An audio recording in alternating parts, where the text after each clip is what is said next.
महाराष्ट्र में भी जैसे जैसे चुनावों की तारीख नजदीक आ रही है, जुबानी जंग बहुत इंटेंस हो रही है। लव जिहाद, वोट जिहाद, प्रेम पत्र, बटेंगे तो कटेंगे, ये तमाम चीजें आपने सुनी होंगी प्रधानमंत्री नरेंद्र मोदी से लेकर गृह मंत्री अमित शाह और अब एआईएमएम प्रमुख असदुद्दीन ओवैसी ने भी माहौल को गरमा दिया है। राजनीतिक पारा इस वक्त 7वें आसमान पर है। रिपोर्ट देखिए।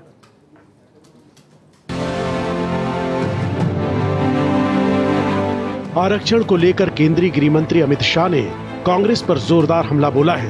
उन्होंने कहा कि कांग्रेस ने महाराष्ट्र में मुस्लिमों को आरक्षण का वादा किया है, लेकिन अगर मुस्लिमों को आरक्षण दिया जाता है तो इसका सीधा असर आदिवासी और दलितों के आरक्षण पर पड़ेगा।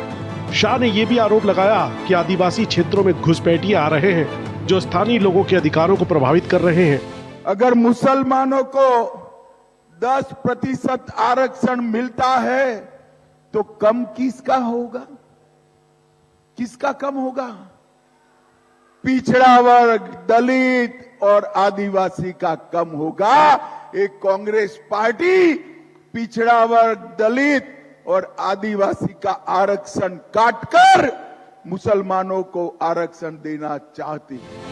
इधर राज्य के डिप्टी सीएम देवेंद्र फडणवीस के वोट जिहाद वाले बयान पर एआईएमआईएम के अध्यक्ष असदुद्दीन ओवैसी ने जमकर हमला बोला। ओवैसी ने औरंगाबाद की सभा में कहा कि अगर बीजेपी के नेता साथ भी आ जाएं तो मेरी जुबान का मुकाबला नहीं कर सकते। याद रखो, तुम मेरी जबान का मुकाबला नहीं कर सकते ना। अगर तुम मोदी अमित शाह भी बैठ गए तो मेरी जबान का मुकाबला नहीं कर सकते। ओवैसी के बयान पर फडणवीस ने भी पलटवार करते हुए कहा कि ये उनके वंशज हैं जिन्होंने मराठवाड़ा के लोगों पर अत्याचार किया, हमारे परिवारों को तहस नहस किया। वोट जिहाद का जवाब धर्म युद्ध से देना होगा। सुन लो ओवैसी, छत्रपति संभाजी नगर किसी का बाप भी पैदा हुआ, अब ये नाम नहीं बदल सकता। महाराष्ट्र की लड़ाई इस बार सबसे ज्यादा दिलचस्प नजर आ रही है। चुनाव प्रचार के दौरान एक दूसरे पर तीखे व्यंग किए जा रहे हैं। अब देखना है कि 23 नवंबर को आने वाले नतीजों में जनता किसे जीत का आशीर्वाद देती है और कौन खाली हाथ रहता है। Bureau report, Bharat express.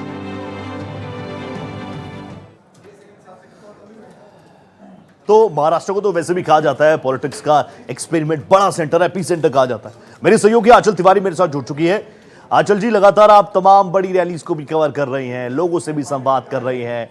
विधानसभा चुनावों के बाद भारतीय जनता पार्टी में अग्रेशन ज्यादा नजर आया, तो वहीं दूसरी तरफ विधानसभा चुनावों में जो परफॉर्म किया महाविकास अघाड़ी, उससे काफी ज्यादा कॉन्फिडेंट है। अब इस कशमकश में जनता के मन में जो मुद्दे हैं उसको लेकर ज्यादा क्लैरिटी कौन लेकर आ पा रहा है? लव जिहाद, वोट जिहाद, एक रहेंगे तो सेफ रहेंगे, बटेंगे तो कटेंगे, इन तमाम नारों के बीच जनता की नब्ज कौन पकड़ पा रहा है? क्या महसूस हो रहा है ग्राउंड पर? जी बिल्कुल रोहित, देखिए महाराष्ट्र में होने वाले विधानसभा चुनाव की तारीख जैसे जैसे नजदीक आ रही है, चुनावी पारा भी चढ़ता जा रहा है और यही वजह है कि फिर चाहे वो महायुति हो या फिर महाविकास अघाड़ी, दोनों की तरफ से बयानबाजी की जा रही है। लेकिन जनता का सीधे तौर पे यही कहना है कि जो विकास करेगा उसे हम वोट करेंगे।